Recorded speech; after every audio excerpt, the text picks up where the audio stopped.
अस्सलाम वालेकुम नाज़रीन, प्रोग्राम न्यूज़ मेकर्स के साथ मैं हूं आपकी मेज़बान ज़रियाब आरिफ।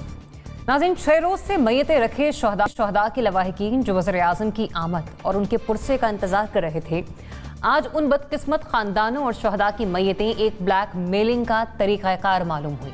जनाब वज़ीर आज़म इमरान खान साहब के ये अल्फाज की तदफीन कर दी जाए, आज ही कोयटा आ जाऊँगा, ऐसे ब्लैकमेल नहीं किया जा सकता। हम कोई राय तो कायम नहीं कर रहे यहाँ, लेकिन मैं यकीन से ये कह सकती हूँ कि इससे न सिर्फ हज़ारा बिरादरी बल्कि हर हसास दिल को तकलीफ पहुँची है। उनके अल्फाज का चुनाव और उनका फैसला, इस पर आज हम प्रोग्राम के पहले सेगमेंट में बात करेंगे।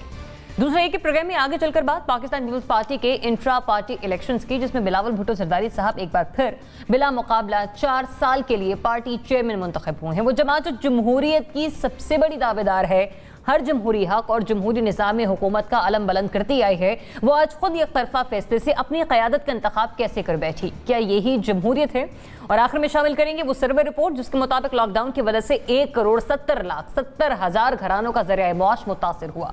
अब क्या हुकूमत के पास कोई ऐसी पॉलिसी है कि इनके रोजगार का कोई ना कोई बंदोबस्त किया जा सके? इस पर बात करने के लिए प्रोग्राम में हमारे साथ मौजूद होंगे सीनियर सलाहकार नासिर चौथाई साहब। एनवीसी बहुत शुक्रिया प्रोग्राम में अपना वक्त देने के लिए। हमें ज्वाइन कर रही हैं तज्जियाकार जुनैरा अज़ीज़ साहिबा भी। जुनैरा, बहुत शुक्रिया अपना वक्त देने के लिए।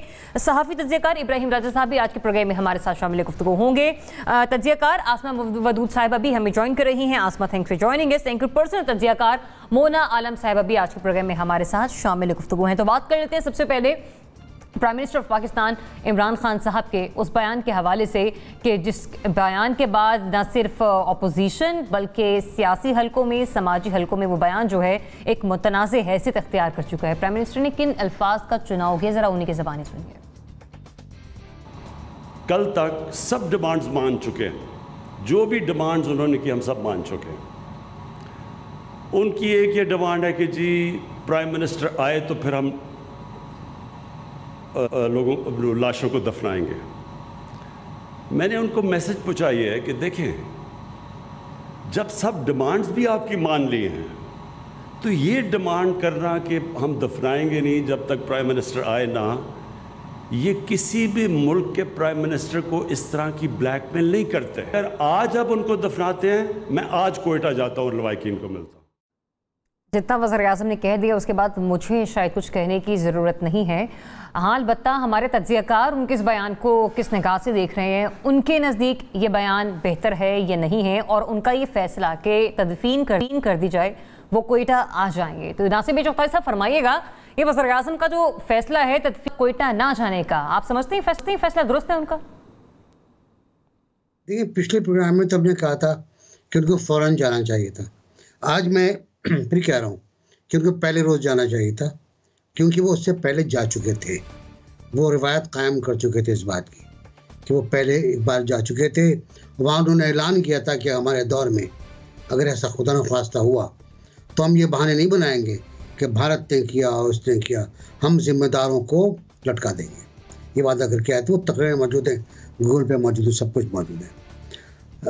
और ये जो पार्टी है वहदतुल मुस्लिमीन, इससे तो ये इत्तेहाद का इत्तेहादी भी है, गिलगित बल्तिस्तान में साथ भी दिया है इन्होंने।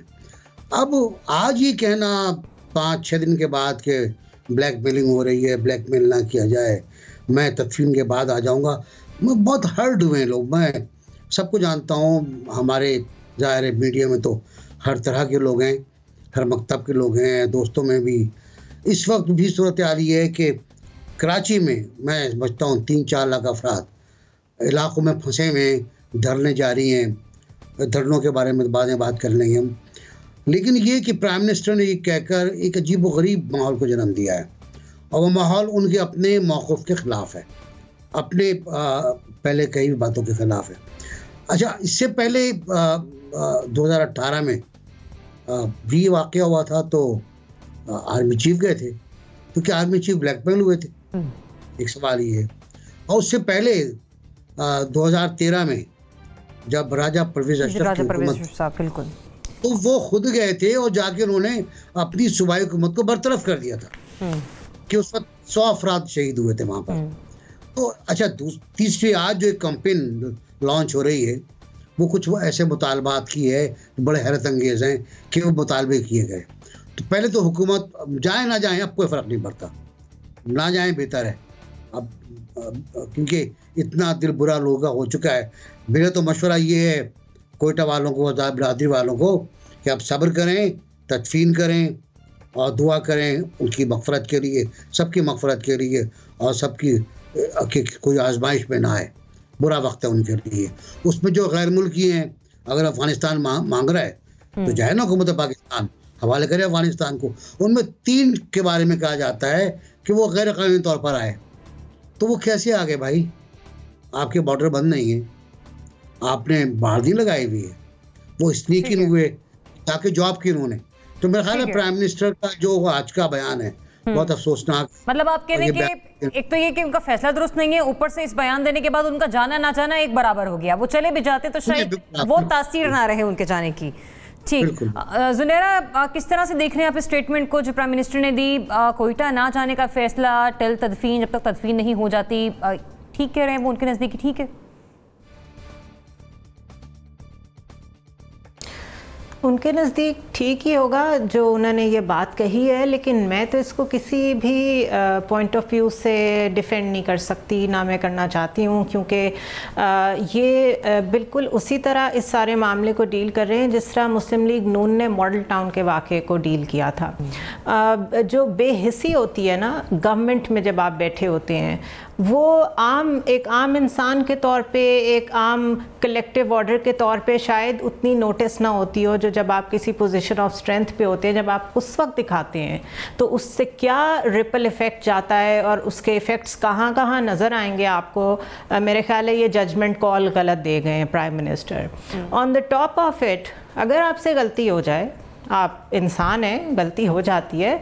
एक तो ये कि कोई ईगो 4-5 ज़िंदगियों से बड़ी नहीं होती कि आप माफ़ी ना मांग सकें, और माफ़ी मांगना तो दूर की बात है, मैं प्राइम मिनिस्टर से एक्सपेक्ट भी नहीं करती कि वो माफ़ी मांगे, क्योंकि it is not in his demeanour, वो आदी नहीं है माफ़ी मांगने के। लेकिन उसके साथ जिस तरीके से वज़रा को भेजा, उन वज़रा ने जैसे वहाँ जाके बिहेव किया, insensitive is the right word for it. आप उन लोगों को भेज रहे हैं जिनको जिरगा सिस्टम, जिनको कबायली रवायात, जिनको उस पर्टिकुलर कम्युनिटी के सेंसिटिविटीज़ क्या हैं उनका पता ही नहीं है। क्या आपने या NBC हम सब लोगों ने नहीं देखा वो वहाँ जाके किस तरीके से बात कर रहे थे उनके उलमा से? क्या वो टोन ठीक थी? क्या वो बॉडी लैंग्वेज ठीक थी? तो ब्लंडर पे ब्लंडर आई वुड से। ये बात अलहदा है, इस वक्त ये बात मैटर नहीं करती कि ठीक है थ्रेट किधर से थी, क्या हुआ, सिट-इन्स क्यों हो रहे हैं, पॉलिटिकल मोटिवेटर्स क्या हैं इन सब के पीछे, इस वक्त वो मैटर नहीं करता। इस वक्त उन लोगों के जज्बात सबसे मुकद्दम है, और अगर आप एज अ प्राइम मिनिस्टर उनको केटर नहीं कर सकते तो आपको हर्ट करने का भी कोई हक नहीं है। सो आई एम वेरी डिसअपॉइंटेड। मुना, वज़ीर-ए-आज़म का जो बयान है उस पर यकीनी तौर पर सभी बहुत मज़म्मती बयानात भी दे रहे हैं, और हर बंदा अफसरदा भी कि उन्होंने ऐसी बात कैसे कर दी। फिर कोयटा ना जाने का फैसला, साथ साथ ये भी कह दिया कि आप तदफीन करें, उसके बाद मैं फौरी तौर पर आ जाऊँगा। देखिए ज़रियाब, मैं थोड़ा सा एक्सप्लेन करना चाहती हूँ। मीनवाइल मेरी आवाज़ पर पलट के एको हो रही है, if you could please resolve this, लेकिन I would go on. Explain मैं ये करना चाहती हूँ कि मुझे लगता है कि थोड़ा सा ये एनालॉजी गलत है। एक तो अपोजिशन से जो इक्वेट करना कि अपोजिशन जो है वो जैसे वो ब्लैकमेल कर रहे हैं अपने केसेस के लिए कि विड्रॉ कर लें तो वो सब जो तहरीक है ख़त्म कर देंगे, ना इनकी एनालॉजी बनती है अपोजिशन से, क्योंकि हज़ारा बिरादरी और हज़ारा कम्युनिटी जो इतने अरसे से अंडर अटैक रहे हैं, अंडर थ्रेट रहे हैं, 1600 के करीब इनकी शहादतें हैं सिर्फ इस खुसूस एक बिरादरी से। और मुझे खुशी होती है देखकर कि हर फजूल सी चीज़ पे हमने देखा है कि हमारे लोग निकल पड़ते हैं, सड़कों पर आ जाते हैं, लेकिन आज मैं समझती हूँ एक यूनिक इंस्टेंस है जब मुझे खुशी हो रही है कि मुल्क भर में ये जो एहतजाज है ये फैल चुका है और हज़ारा बिरादरी के साथ पूरा मुल्क एक तरह से सॉलिडारिटी का मुजाहरा कर रहा है। हैविंग सेड दैट, ना इनकी एनालॉजी बनती है ऑपोजिशन से, यकीनन नहीं बनती, किसी भी तरह से नहीं बनती। इनका कोई पॉलिटिकल चले ठीक है, एक पार्टी जरूर है जो इनके मुतालबात को टेकअप करेगी, लेकिन वैसे अगर ओवरऑल आप सानिया को देखें तो उसमें कोई पॉलिटिकल एंगल नहीं नजर आता है। दूसरी बात ये कि इनकी एनालॉजी जो जैसे TLP वगैरह के धरने या इस तरह की चीजें उनसे भी नहीं बनती। यहाँ पर ये मजलूम है, इनके साथ जुल्म हुआ है, ज्यादती हुई है, बहुत बड़ी ज्यादती हुई है, जुल्म हुआ है। मजलूमों के साथ अगर इनकी एनालॉजी बनती है ना तो मुझे लगता है इनकी एनालॉजी बनती ये है, जो वजीर आजम इमरान खान खुद भी याद करें, जब वो अपोजिशन में थे, अपोजिशन के लीडर थे, उस वक्त वो जैसे वाना जाया करते थे, एक्स फाटा जाया करते थे, जो ड्रोन अटैक्स के खिलाफ लोग निकलते थे, मजलूम होते थे, उन्होंने अपनी माएं, बहनें, बच्चे, बूढ़े, घर के मर्द सब उन्होंने खोए होते थे उन अटैक्स के नतीजे में। तो वो एक ऑप्रेस्ड के तौर पर निकला करते थे, उन अटैक्स के खिलाफ प्रोटेस्ट करते थे, धरने देते थे, वहां पर खान साहब को जाकर प्राइम मिनिस्टर नाउ शरीक होते थे, शिरकत करते थे। ये एनालॉजी बनती है इस वक्त ये जो हजारा बिरादरी का जो इस वक्त प्रोटेस्ट कर रही है उसके साथ। मुझे लगता है कि एक तो इस बात पे हमें बड़ा कैटेगोरिकली क्लियर होना चाहिए। दूसरी बात जो उन्होंने की वजीर आजम इमरान खान ने, देखें इंडियन एंगल से तो कोई भी हम में से इनकार नहीं कर सकता। अभी आप देख लें, इवन यूएनसीआईपी ने भी अब ये कह दिया है, उन्होंने एक बाकायदा रेजोल्यूशन टेकअप कर लिया है कश्मीर पे। दूसरा जो EU डिसइंफो लैब ने एक्सपोज किया है भारत को, उनके प्रोपेगेंडा को, डोजियर हम भेज चुके हैं, वो अरग के बगल में बैठ गए हैं चोरों की तरह और बेशर्मों की तरह, उसका कोई आप देखें कोई मुकाबला नहीं है। लेकिन इन चीजों के ऊपर अपोजिशन को ऑन बोर्ड करना जरूरी है। जो वजूहात हैं, जो इन चीजों की वजह से जो एक्सप्लॉइट होने वाले हमारे एलिमेंट्स हैं, वो यही वल्नरेबल लोग हैं, यही हजारा बिरादरी है, यही कम्युनिटी है। इसका तदारुक कौन करेगा अगर रियासत नहीं करेगी, रियासत पाकिस्तान नहीं करेगी? ये बयान तो खैर इटसेल्फ यकीनन उसके ऊपर तो तमाम लोग बात कर चुके हैं, उसके ऊपर जितना हम लोग कहें कि ये बहुत इनअप्रोप्रिएट और इसमें जो भी बातें की गई हैं, लेकिन मुझे इसका कोई जवाब भी समझ नहीं आता, इसकी एनालॉजी भी समझ नहीं आती। हैविंग सेड दैट, ये फैसला बिल्कुल गलत है कि नहीं करेंगे। उनके साथ वो मजलूम है, अगर वो किसी बात पे अपनी जिद लेकर बैठे हैं तो ये उनका हक है। वो ये तो मिनिमल है जो वो कर रहे हैं। मुझे लगता है इसके आगे अगर खुदा ना खास्ता वो कोई बहुत ही अपने बड़ा स्टेप ले सकते हैं, बिल्कुल हाँ बहुत कुछ कर सकते हैं, बहुत कुछ कर सकते हैं, लेकिन फिर भी 6 रोज हो गए, पुरअमन एहतजाज है, हर सूरत पूरा करें। ठीक है। इब्राहिम, मोना ने सही पॉइंट भी रेज किया। यहाँ पे हमने इस मुल्क में बहुत सारी लाशों पर बड़ी सियासत भी होते देखी है और बड़े बड़े मुजाहरे भी होते देखे हैं। हज़ारा बरादरी पुरअमन एहतजाज कर रही है और उसके बावजूद प्राइम मिनिस्टर का इस किस्म का बयान आ जाना, फिर आगे से जो वज़रा की फ़ौज है वो भी, फिरदौस शेखवान साहबा ने भी अब से कुछ देर पहले बड़े अजीब किस्म के अल्फाज का चुनाव किया। ये फैसला दुरुस्त है कि तदफीन तक वो कोयटा नहीं जा रहे?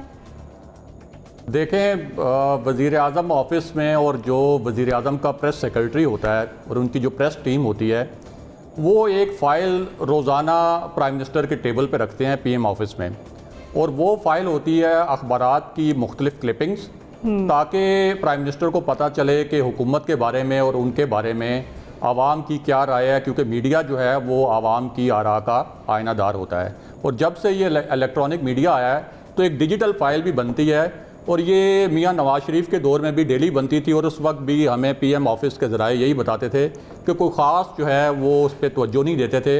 और प्राइम मिनिस्टर इमरान खान के बारे में तो मुझे ऐसा लगता है कि अगर वो TV देखते हैं तो सिर्फ PDM के जो जलसे हैं वो देखते हैं, मरियम नवाज़ की तकरीरें देखते हैं, और मौलाना फजलुर रहमान के जो धमकी आमेज़ वार्निंग्स होती हैं सिर्फ वो देखते हैं। बाकी शायद उनको अंदाज़ा नहीं है कि इतना बड़ा ये जो सानिया हुआ है, और इससे पहले जो इस्लामाबाद में वो बच्चा इन्होंने शहीद किया पुलिस वालों ने, उसके ऊपर अवामी रद्द-ए-अमल क्या है, और प्राइम मिनिस्टर इमरान खान के बारे में डायरेक्ट उनका जो एज अ लीडर उनका जो करैक्टर होना चाहिए, उस करैक्टर के ऊपर लोग कितने सवालात उठा रहे हैं, और इवन PTI के जो हमायती और जो सपोर्टर्स हैं वो भी कितने सवालात उठा रहे हैं। इसके अलावा हमने देखा है कि बहुत से हसास मामलात में प्राइम मिनिस्टर के जो अल्फाज का चुनाव होता है वो इंतहाई नामुनासिब होता है, और उसकी वजह से उनको बहुत पहले भी मुश्किलात का सामना करना पड़ा है, लेकिन प्राइम मिनिस्टर इसके ऊपर भी किसी से शायद कोई एडवाइस नहीं लेते।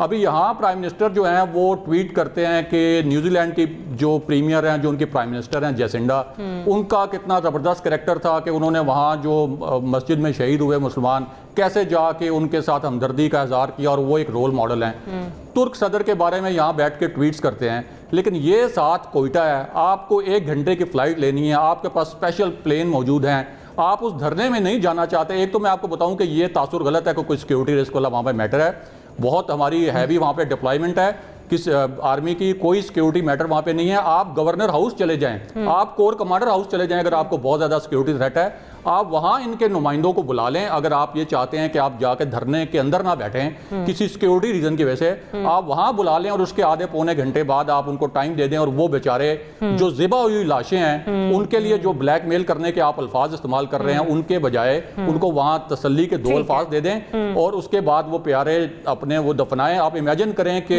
माइनस टेम्परेचर में रात गए वो सर कटी लाशों के साथ वहां पे बैठे हुए हैं, तो उनके कर्ब का कोई अंदाजा लगाया जा सकता है। तो ये प्राइम मिनिस्टर जो हैं ये खुद अपने लिए मुश्किलात पैदा कर रहे हैं, अपने लिए अवामी सेंटीमेंट को अपने खिलाफ कर रहे हैं। और अमूमन हमने देखा है कि जब आप इस सीट पे बैठते हैं तो आपके जो मुशीर हैं वो आपको इस किस्म की बातें जो हैं वो आप तक नहीं पहुंचने देते और आपको हमेशा इसी तरह गाइड करते हैं कि सब अच्छा हो रहा है। आसमा, देखिए जी, ये तो मेरा ख्याल है कि बहुत ही नामुनासिब और बिल्कुल आउट ऑफ प्रोपोर्शन किस्म के ये एक इमरान खान साहब की तरफ से बयान आया है। इसने लोगों की फीलिंग्स भी हर्ट की है। मानने की बात है कि सिचुएशन ऑन द ग्राउंड शायद वो क्लियरली समझ नहीं पा रहे हैं, या बाज़ औक़ात आप जब पावर में आते हैं तो उसके साथ डिफ़ॉल्ट आपके अंदर एक सर्टन एरोगेंस कह लें या एक आप हालात को उस तरह से ब्लैक एंड वाइट में देखना शुरू करते हैं जिसमें जहाँ पे ग्रे एरिया जो होता है वो बाज़ औक़ात बहुत ज़्यादा इम्पॉर्टेंट होता है। इमरान खान साहब से लोगों की बड़ी मुख्तलिफ़ किस्म की उम्मीदें हैं, बड़ी मुख्तलिफ़ किस्म की उनके साथ एसोसिएशन है।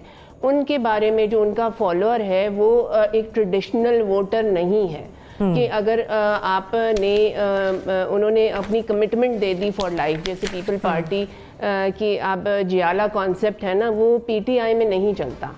आपने अगर अपने एग्जिस्टिंग वोटर को भी अपने साथ इंटैक्ट रखना है तो उसे वो कुछ डिलीवर करना पड़ेगा जो आपने उससे वादा किया है। यहाँ पे कंसिडरेबली वो चीज़ मिसिंग है। इन्होंने एक ऐसे बंदे को इन पावर लाए थे जिनके बारे में कंसिडर किया जाता था कि वो he is a part of commoners. अब आप इस तरह का बयान दे के अपने एक डिफ़ॉल्ट इमेज को तोड़ नहीं सकते। You can not break an idol. एक लीडरशिप का एक आइडल इमेज होता है ना, आप अपने आइडल इमेज को तोड़ के रिकंस्ट्रक्ट नहीं कर सकते। आपने एक पर्सोना डेवलप किया है, you have to adhere by it. दूसरी यहाँ पे मैं एक और बहुत ज़रूरी बात करना चाहूँगी। यहाँ पे एक चीज़ हम बहुत गलत कर रहे हैं। हज़ारा कम्युनिटी एक अलहदा हम ट्रीट कर रहे हैं और बाकी पाकिस्तान अलहदा। We are not divided in it, we are united. हमारी एक ट्रैजिक लेगेसी है इस चीज़ की। हम 16,000 लोग, अभी 3 वाक़ये, ये नहीं है हमारा क्या कहते हैं सौर पॉइंट। हमारा सौर पॉइंट है 70,000 लोग। हमारी ये लेगेसी है, हम इसमें यूनाइटेड हैं। ये हमारा एक जॉइंट पेन है, ये हमारी एक जॉइंट हमारे ज़ख़म है। अलहदा नहीं है, इसको अलहदा नहीं करना चाहिए। हज़ारा कम्युनिटी हमारी ये जो इवेंट हुआ ये हमारे दिल के करीब है। हम एवरीबडी इज़ इन पेन। ठीक है। अब ये जो मेरे दोस्त मेरे साथ फेसबुक में, उन्हें मालूम होगा कि शायद मैं वो पहला दूसरा बंदा होंगी जिसने कहा होगा खान साहब को वहाँ जाना चाहिए।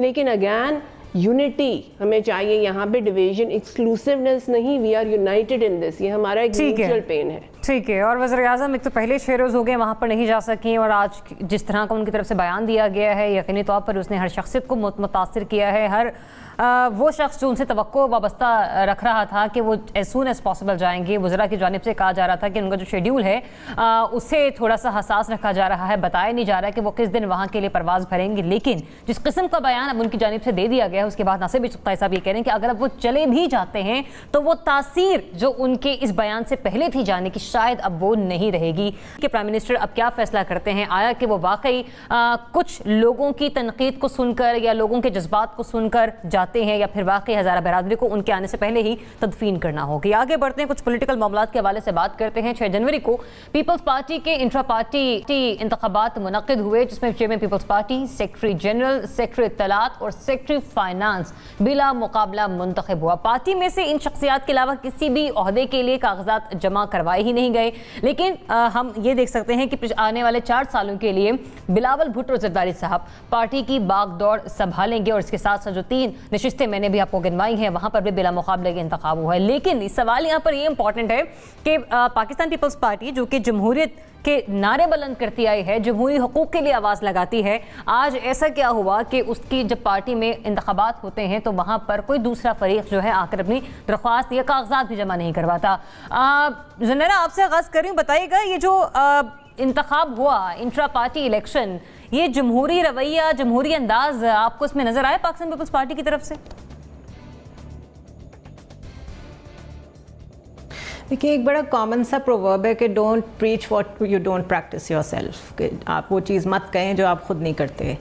तो जब हमें बहुत ज़ोरदार और धुआंधार तरीके से बिलावल भुट्टो दर्स देते नज़र आते हैं जमहूरियत का, आवाम के हक़ का, तो सबसे पहला सवाल तो उनसे यही पूछना चाहिए ना कि क्या आप किसी एक पर्टिकुलर पीस ऑफ पेपर की वजह से अपनी इस पार्टी के सरबराह हैं या आपको वाकई इलेक्ट किया गया है। अब ये इतना डीप रूटेड मामला है कि उनको वोट ना दे के किसी ने कहाँ जाना है with in his own party. उनके अगेंस्ट किसी ने पेपर्स जमा करा के कहाँ जाना है, उसने पार्टी में रहना है कि नहीं रहना, उसने नेक्स्ट इलेक्शन लड़ना है कि नहीं लड़ना, उसने अपना पॉलिटिकल फ्यूचर सेव करना है कि नहीं करना। ये एक ओलिगार्किक हमारा पूरा मैकेनिज़्म है सब पार्टियों का। उधर इमरान खान टॉप मैन है, ट्रायंगल पे सिर्फ एक आदमी की जगह है। इधर नवाज शरीफ है, मियाँ नवाज शरीफ हैं, वो ख़ानदान में झगड़े डाल लेंगे लेकिन वो हटेंगे नहीं उसकी टॉप पे से। इधर बिलावल भुट्टो हैं। और पर्टिकुलरली क्योंकि पीपल्स पार्टी की मैं बहुत एडमायरर हूँ, till the Bibi was alive, जब तक वो ज़िंदा थी, वो आइकॉन थी फ़ाइट करने की। उन्होंने ज़ियाउल हक को जिस तरह फ़ाइट किया, जिस तरह वो वापस आई, जिस तरह अपने वालिद को खोया, वो एक स्टोरी है worth telling and worth standing for. लेकिन अब जो बिलावल कर रहे हैं, that is totally opposite to that. तो जब आपका जहन ही आमराना हो गया है कि आपने कब्ज़ा किया हुआ है अपनी पार्टी पे, तो आप प्रीच कैसे कर रहे हैं जमहूरियत?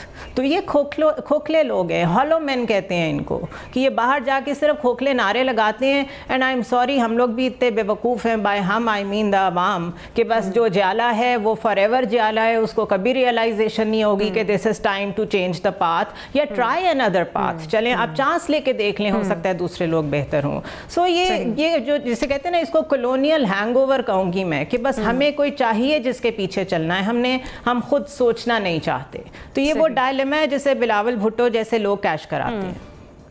नासिर बिचौलिया साहब, आपने ज़ुनैरा की गुफ्तगू सुनी, उन्होंने एक ट्रायंगल है, कौन है जहाँ पे टॉप ऑफ द लिस्ट ये बिलावल भुट्टो ज़रदारी साहब हैं, पाकिस्तान पीपल्स पार्टी के चेयरमैन। लेकिन इसके अलावा भी तो 3 नशिस्तें थी ना, जिसमें मैंने सेक्रेटरी जनरल का ओहदा जिक्र किया, सेक्रेटरी इत्तलात, सेक्रेटरी मालियात। फिर वही बात आ गई कि चले एक नशिस्त हम साइड पर रख दें, बाकी वहाँ पर भी कोई जमहूरी हमें अमल नज़र नहीं आया।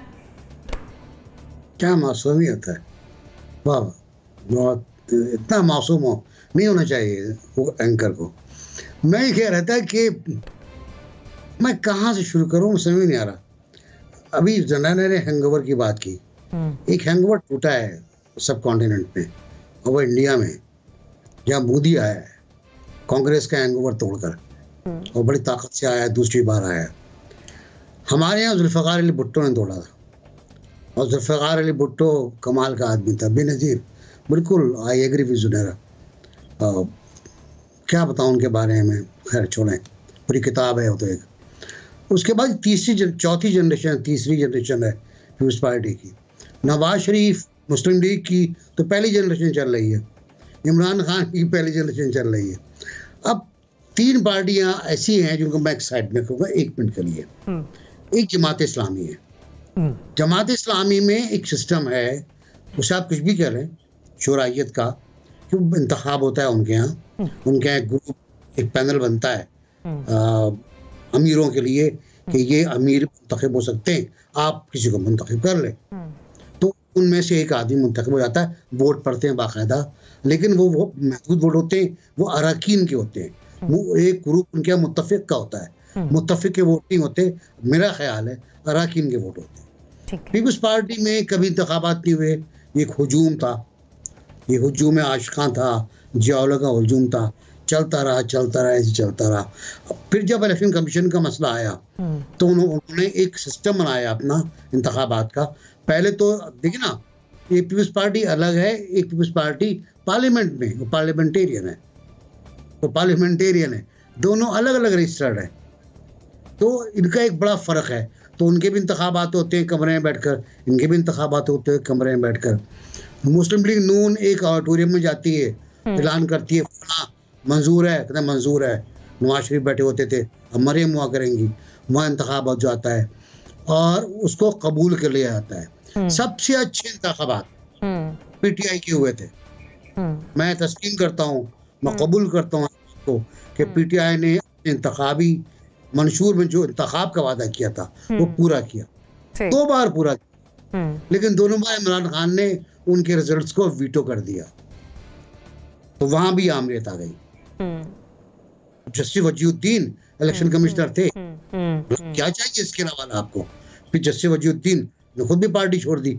तो अच्छे इंतखाबात हुए थे, लेकिन मर्जी के खिलाफ थे, नतीजा मर्जी के खिलाफ आया था, सब जो उड़ रहे थे। मतलब आप ये कह रहे हैं कि ये किसी एक पार्टी का काम नहीं, तमाम सियासी जमातों का यही वतीरा रहा है, लेकिन जमात इस्लामी को आपने जरा से मुख्तलिफ रखा है। हमारा जमहूरी माइंडसेट नहीं है, सही। हम एक अवामी हुजूम में होते हैं, हम जोश में होते हैं, हम जज्बों में होते हैं, हम इंग्लैंड या अमेरिका नहीं है। इब्राहिम, देखें पाकिस्तान में तो इंट्रा पार्टी इलेक्शंस जो हैं ये तो एक इसको आप फ्रॉड ही कह सकते हैं। अब पहले बीबी शहीद हुई तो आसिफ अली जरदारी साहब ने, यानी बीबी जैसी स्टेचर की इतनी बड़ी रहनुमा, और उसके बाद आसिफ अली जरदारी साहब ने एक वसीयत निकाल ली और उसकी बुनियाद पर पहले वो ख़ुद चेयरमैन बन गए पीपल्स पार्टी के। बाद में जब बिलावल भुट्टो साहब थोड़े से मैच्योर हुए तो फिर बिलावल भुट्टो साहब को चेयरमैन बना दिया गया। उसके अलावा हमने देखा है कि अभी आप इससे अंदाज़ा लगा लें कि मरियम नवाज़ जो हैं उनके ऊपर बड़ी तनकीद भी हो रही है, लेकिन फिर भी वो हर जलसे में कहती हैं कि मेरी पार्टी के रहनुमाओं ने, मेरी पार्टी के अरकान पार्लियामेंट ने पंजाब असम्बली से भी और कौमी असम्बली से भी इस्तीफ़े मुझे जमा करवा दिए हैं। यानी ख्वाजा आसिफ आपके कौमी असम्बली में पार्लिमानी लीडर हैं, शाहिद खाकान अब्बासी प्राइम मिनिस्टर रहे हैं, साबिक प्राइम मिनिस्टर, लेकिन मरियम नवाज़ जो नायब सदर हैं और नाअहल भी हैं अदालती फैसलों के नतीजे में, तो वो कह रही हैं कि मुझे जमा करा दिए। उस पर उन पर बार बार तनकीद हो रही है, लेकिन वो अल्फाज वापस नहीं लेना चाहती, क्योंकि वो नहीं चाहती कि पार्टी के अंदर उनकी ग्रिप जो है वो कोई कमज़ोर हो या ये लगे कि उनसे बड़ा भी कोई पार्टी के अंदर लीडर है। और नून लीग के अंदर भी हमेशा इसी किस्म के फ्रॉड इलेक्शन होते रहे हैं। अब तहरीक इंसाफ में इमरान खान साहब ने दावा किया था कि ये चूँकि सिस्टम ही ऐसा है तो इस वजह से जमहूरियत आगे नहीं चलती, तो हम ये इंट्रा पार्टी फ्रॉड को ख़त्म करेंगे। अब ये जब इनका अपना इंटरनल इलेक्शन हुआ तो उस वक्त जस्टिस वजीउद्दीन ने फाइंडिंग्स दी कि जहांगीर खान तरीन ने बड़े पैमाने पे वोट खरीदे, बहुत बड़े पैमाने पे फ्रॉड किया। लेकिन उस वक्त जहांगीर खान तरीन चूंकि एक तो उनकी एटीएम भी धड़ाधड़ चल रही थी और वो उनका जहाज भी चल रहा था, उनके पास वसाइल भी थे, उनकी वो प्राडो गाड़ियां भी चल रही थी, तो सिर्फ जस्टिस वजीउद्दीन जैसे नजरियाती आदमी को उठा के तहरीक इंसाफ से बाहर फेंक दिया गया कि उन्होंने ये कैसे जुर्रत की कि जहांगीर खान तरीन के ऊपर ये इल्जामात लगाए। बाद में खैर जहांगीर तरीन साहब जब खुद भी नाअहल हुए और वो एटीएम भी बंद हुई तो वो जहांगीर तरीन साहब का भी अंजाम हमें पता है कि वो क्या उनका अंजाम है। तो पाकिस्तान में तो ये मोरूसियत के लिए ये इंट्रा पार्टी जो इलेक्शंस हैं ये फ्रॉड चलता रहेगा। इसमें इलेक्शन कमीशन में और इंतखाबी इस्लाहात के लिए वो कमेटियां बनती रहती हैं, लेकिन इस वक्त ये तीनों जो जमातें हैं इनको जीरो इंटरेस्ट है कि ये कोई इंतखाबी इस्लाहात करें, इसलिए कोई भी इनिशिएटिव नहीं लेता। मोना, आपको भी पूरा हक है किसी भी पार्टी के बारे में यहाँ पर बात करने का, लेकिन स्पेसिफिकली मैं यही चाहूंगी कि हम यहाँ पर पाकिस्तान पीपल्स पार्टी की बात करें, उस पर भी जरा अपनी कोर राय दीजिएगा, क्योंकि वो बार बार जमहूरियत का नारा लगाती है। तो आपने ये इंतखाब जमहूरी अंदाज में होता हुआ देखा? नहीं जरिए, आप देखें असल में बात ये है कि सब ओवरऑल एक बात इसलिए कर रहे हैं क्योंकि हम किसी भी पार्टी के ऊपर बात करें ना तो हमने फिर एक एग्जाम्पल भी तो देनी होती है ना कि देखें वो ठीक है, या जैसे जमात इस्लामी की मिसाल दी गई, इवन एमक्यूएम देखें, एमक्यूएम में भी एक बड़ी अच्छी मिसाल थी इस चीज की कि एक बंदा कोई भी एक लीडर उन्होंने आया और फिर उसकी एक अपनी स्ट्रगल वो भी, लेकिन फिर खैर एक अलग ही सिलसिला उनका शुरू हो गया और आमराना जो ताकतें थी वो फिर उनके रहमो करम पर फिर पलने लगे और वगैरह वगैरह, ये तमाम चीजें हमने देखी। लेकिन खैर बात यह है कि इसलिए एक एग्जाम्पल देना जरूरी है। अभी जैसे कि बात की गई है पीपल्स पार्टी के हवाले से, बिल्कुल इसमें कोई शक नहीं है, मैं तमाम साथियों से मुत्तफिक हूँ कि ये जो जमहूरी अमल है ये तमाम जो पार्टीज हैं वो प्रैक्टिस नहीं करती कभी भी अपनी बातों को, they never walk the talk. Even हुजूर सल्लल्लाहु अलैहि वसल्लम के हवाले से ये जो रिवायत है कि उनके पास से कोई आया कि मेरे बच्चा चीनी खाता है, तो उन्होंने कहा कि कल आना मेरे पास। और जब अगले दिन वो गए वहां पर नबी पाक सल्लल्लाहु अलैहि वसल्लम के पास, तो उनको ये पूछा गया उनसे कि आपने ये जो तायीद की है कि ना चीनी खाएं, तो कल आप ये कर सकते थे, कल आपने क्यों नहीं की? तो उन्होंने कहा कि क्योंकि चीनी खाई हुई थी। तो यही बात है कि मतलब इसमें आप हमारी भी अगर रिवायात देखें, जो चीज आप नहीं कर सकते हैं प्रैक्टिस, उसको आपको प्रीच करने का भी वाकई कोई हक नहीं है। हकीकतन यही बात है। और ये चीज देखें, मुझे लगता है इस चीज का एक तसलसल जरूरी है। ये जो बड़े बड़े लीडरान हैं जो तमाम पार्टी से ताल्लुक रखते हैं, पीपल्स पार्टी में इतने नामवर किस्म के लोग, ख्वाब फारूक इचनायक है, लतीफ खोसा है, फरतुल्ला बाबर हैं, आप किसी को उठा लें, इतने कदावर शख्सियात पीपल्स पार्टी में, नून लीग में भी हैं, तहरीक इंसाफ में भी हैं। मुझे लगता है अब ये जो रविश है इसको चेंज करने में ये बात बिल्कुल दुरुस्त है कि कोई पार्टी संजीदा नहीं है। ये जो अपने कदावर शख्सियात हैं इनकी बुनियादों पर ये इंटेलेक्चुअल बातें जरूर करते हैं, समझदारों वाली बातें जरूर करते हैं, लेकिन अगर पार्टी में पोजीशन देने वाली बात हो तो ये खुद इनसिक्योर हो जाते हैं। सारी पार्टीज का ये हाल है। और इसमें सिर्फ एक मिसाल कोट करना चाहती हूँ कि आपको याद कर लें वो जो मामला हुआ था इलेक्शंस एक्ट 2017 में, जब नवाज शरीफ साहब को ये कहा गया था कि एक नाअहल शख्स भी अपनी पार्टी का कायद बन सकता है, बाकायदा असेंबली से इस चीज को पास कराया गया था। और चाहे जितनी मर्जी ये जो पार्टियां हैं और की जमहूरियत की चैंपियन बनती हो, ऑपोजिशन वाले भी, उस वक्त पीटीआई भी, किसने मुखालफत की थी इसकी? ना पीपल्स पार्टी ने, ना पीटीआई ने, किसी ने नहीं। अल्टीमेटली ये कोर्ट गया मामला और उनकी तरफ से इसको फिर इसके ऊपर शटअप कॉल दी गई, इसको वीटो करना पड़ा उनको। लेकिन ये तमाम चीजें आप देख लें कि हमारी पार्टियों का क्या सलूक है। ये चाहे तो इनके सिर्फ एक, जिसे कहते हैं ना, इट्स अ मैटर ऑफ, मतलब उनके लिए एक मिनट की बात है कि ये इस मामले को दुरुस्त कर लें, पार्लियामान में ले जाएं, अपने खुद इस हवाले से कानून साजी करें और अपने मामला दुरुस्त करें। लेकिन ये करना ही नहीं चाहते, इनकी विल ही नहीं है, संजीदगी नहीं है। आसमा, बिल्कुल मैं एग्री करती हूँ अपने बाकी तमाम दोस्तों से। आपने बिल्कुल you had the problem bulls आए। लेकिन यहाँ पे एज ए लीडरशिप स्टूडेंट मैं यहाँ थोड़ा सा ऐड करना चाहूँगी इस पूरी सिचुएशन में। देखिए, ये लीडरशिप डायलेमा होता है।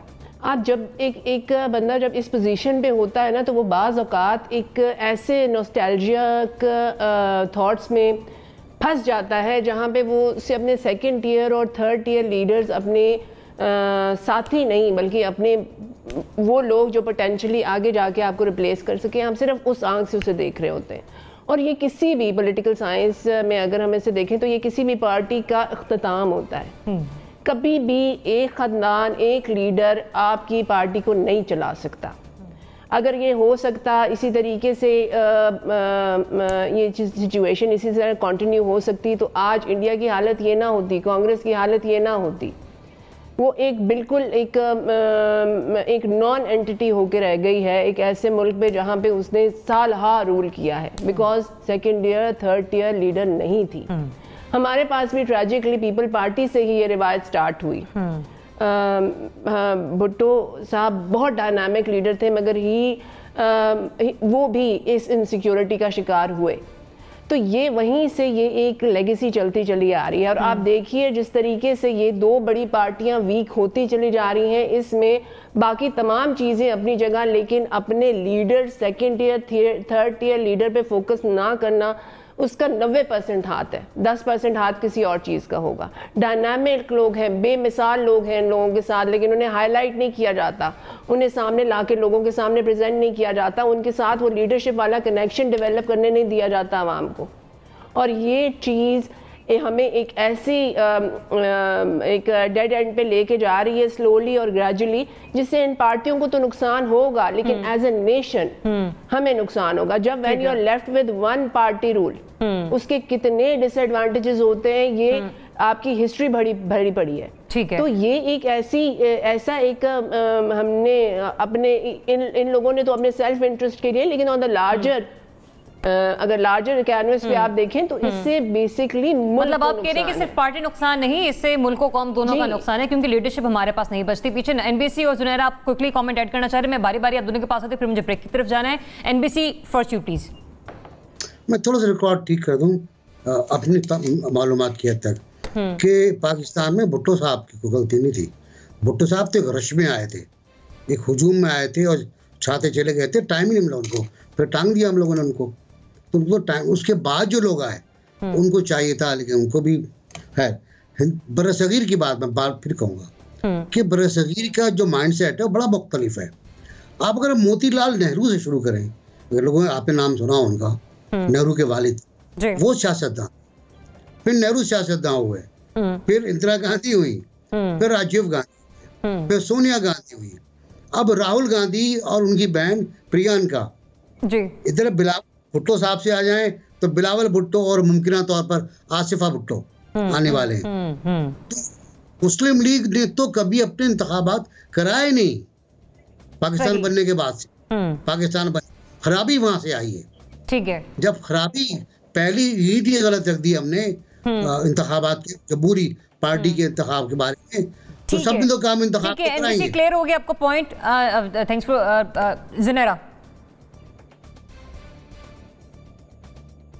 जी। I just wanted to say कि जिन लोगों ने मियां नवाज शरीफ के साइड पे होने के बाद शाहिद खाकान अब्बासी के साथ काम किया था जब वो प्राइम मिनिस्टर थे, वो उनकी इतनी तारीफ करते हैं, आज तक तारीफ करते हैं, डिसीजन मेकिंग में ब्रिलियंट, चीज़ों की अंडरस्टैंडिंग में ब्रिलियंट, बहुत जल्दी क्विक डिसीजंस लेने वाले और चीज़ों को फ़ौरन डिलीवर करने वाले, ऐसे लोग मौजूद हैं, लेकिन डिलिबरेटली उनको आगे नहीं आने दिया जाता। तो कुछ इन लोगों का भी फ़र्ज़ बनता है कि ये stand up to their self, for the party, for the politics, for the country. सिर्फ हम लोगों के बोलने से कुछ नहीं होगा, इन लोगों को भी खड़ा होना चाहिए।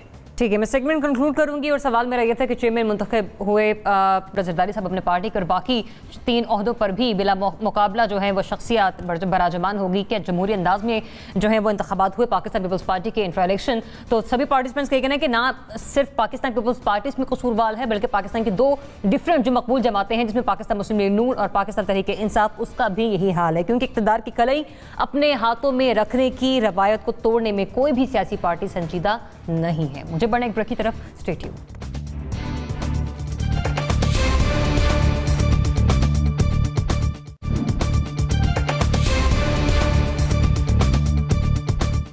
जी वेलकम बैक। नाज़रीन, एक सरकारी सर्वे के मुताबिक इंकशाफ हुआ इस बात का कि कोरोना वायरस से मुतालिक लॉकडाउन की वजह से पाकिस्तान में 2 करोड़ से ज्यादा लोगों को रोजगार के नुकसानात का सामना करना पड़ा। इनमें एक बड़ी तादाद जुलाई 2020 के बाद दोबारा से काम कर रही है। ताहम 1,70,70,000 घरानों का जरिया मौश अब भी मुतासिर है। सिर्फ 33% वो आवाम है जो अब जाकर दोबारा से अपने पांव पर खड़े होना शुरू हुई है। लेकिन सवाल यहाँ पर यह है कि 2.5 साल कारकर्दगी के बाद अभी भी इकोनॉमी पॉलिसी को लेकर क्वेश्चन मार्क है कि वो अफराद, वो बेरोजगार तबका जो अभी भी मौशी परेशानियों से दोचार है, क्या पाकिस्तान तहरीक इंसाफ की हुकूमत इनके किसी जरिया मौश का बंदोबस्त कर सकती है? नासिर चुगताई साहब, आपको लगता है कि ऐसा मुमकिन हो पाएगा?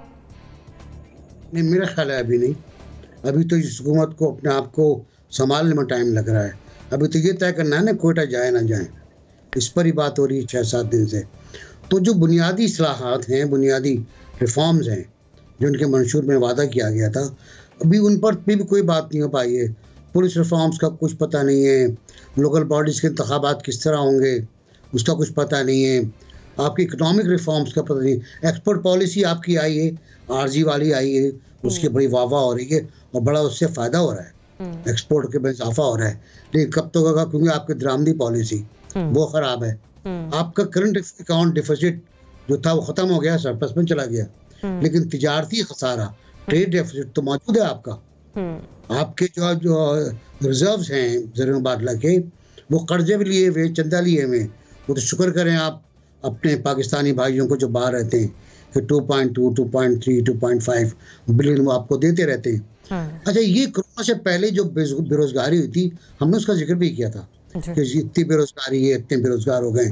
लेकिन कोरोना के बाद एक बेरोजगारी की लहर आई, और वो क्यों आई? क्योंकि मुझे समझ में नहीं आया, क्योंकि हमने तो ये किया था कि हमने लॉकडाउन नहीं किया, हमने 1-2 हफ्ते लॉकडाउन करके खोल दिया कि जाओ अपने कारखानों में जाओ, अपने कारोबार में जाओ। तो वो कारोबार हो जाना चाहिए था, लेकिन उसकी बुनियादी वजह ये थी कि हमने प्रोडक्शन पर, कारखानों पर, फैक्ट्रियों पर, नए मौक़ों के मुलाजमत पर जोर ही नहीं दिया। वो हमने रास्ते तलाश ही नहीं किए कि जो नई मुलाजमत फराहम करते। तो जो पहले का बैकलॉग चला आ रहा था बेरोजगारों का, उसमें और इजाफा हो गया। और अब आप बता रही हैं जो फिगर, मेरा ख्याल है कंजर्वेटिव के डॉक्टर जो हैं अशफाक वगैरह ये जो बताते हैं वो ज़्यादा है और आने वाले वक्त में और ज़्यादा होने का खतरा है। और गालिबन जो पॉलिसी में चल रहे हैं वो मुनासिब पॉलिसी है, अगर उनको हम आगे ले गए और तो शायद बेहतरी आएगी, लेकिन बेरोजगारी खत्म नहीं। मोना,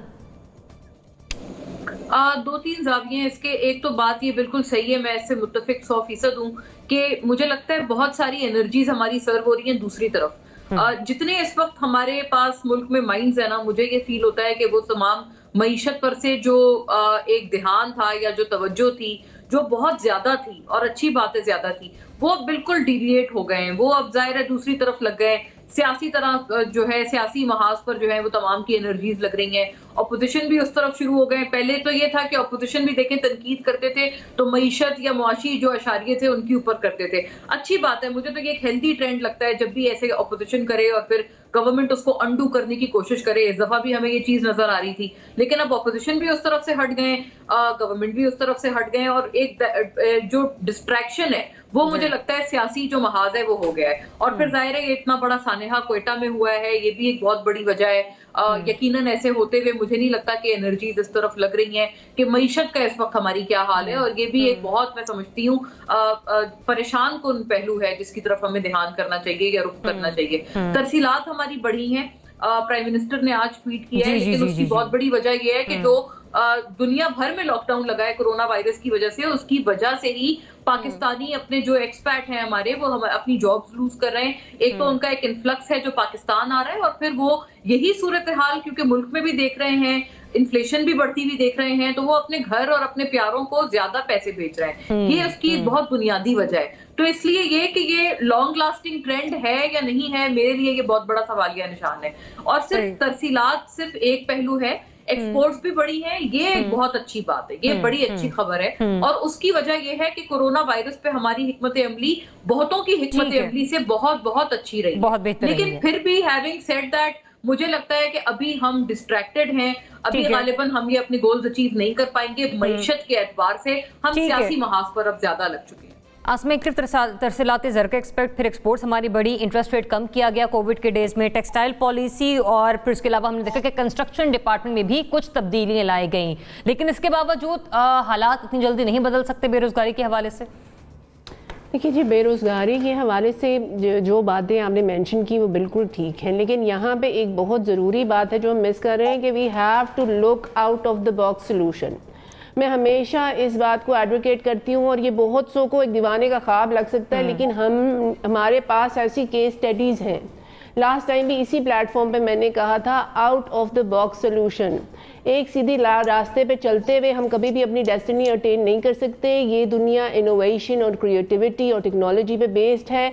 यहाँ पे अब आपकी जो जैसे अब रीडिफाइन कर दिया है इसने जियोग्राफिकल बाउंड्रीज़ को, कम्युनिकेशन को, अनएम्प्लॉयमेंट को, अर्निंग को, हर चीज़ एक नई डायमेंशन में हमने देखनी है, और हम उसमें कंसिडरेबली लैक कर रहे हैं। हमारे साथ इसी रीजन में आपका बैंगलोर मॉडल है, आपका बांग्लादेश मॉडल है, हम उसके ऊपर बिल्कुल फोकस नहीं कर रहे।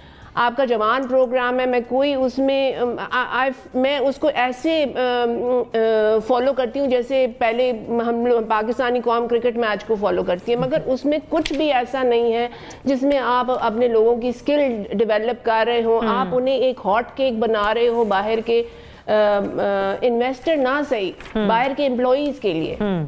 अब आपके एम्प्लॉय को उठ के थोड़ी जाना है किसी और मुल्क वीज़ा लेके, वो यहाँ पे बैठ के आपको डॉलर कमा के दे सकता है, तो आप उस पर क्यों नहीं इन्वेस्ट करते?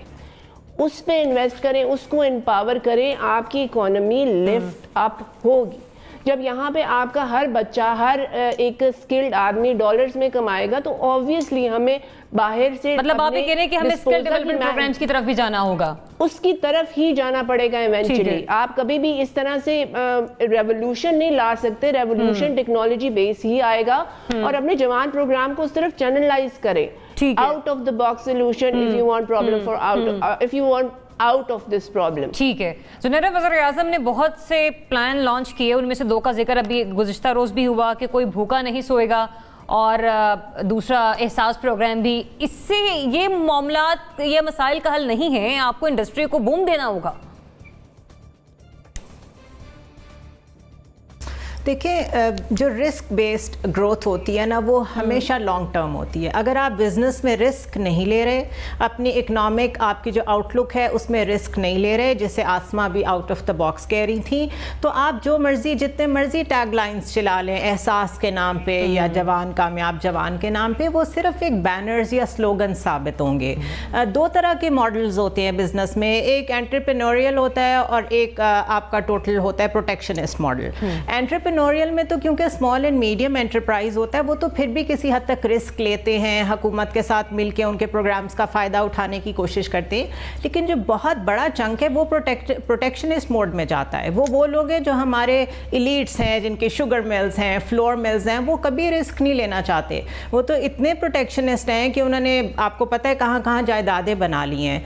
जब तक आप उनको स्ट्रीमलाइन करके ऐसे वेल में नहीं लाते, ऐसे रूट पे नहीं लाते कि वो भी रिस्क लें अपने ही मुल्क में मनी सर्कुलेट करने के लिए, तब तक आपकी इकोनॉमी राइट साइड पे चैनलाइज नहीं होगी। सो बेसिकली लूप होल्स बहुत हैं, from legislation level to policy making to policy implementation. Ownership नहीं है चीज़ों की।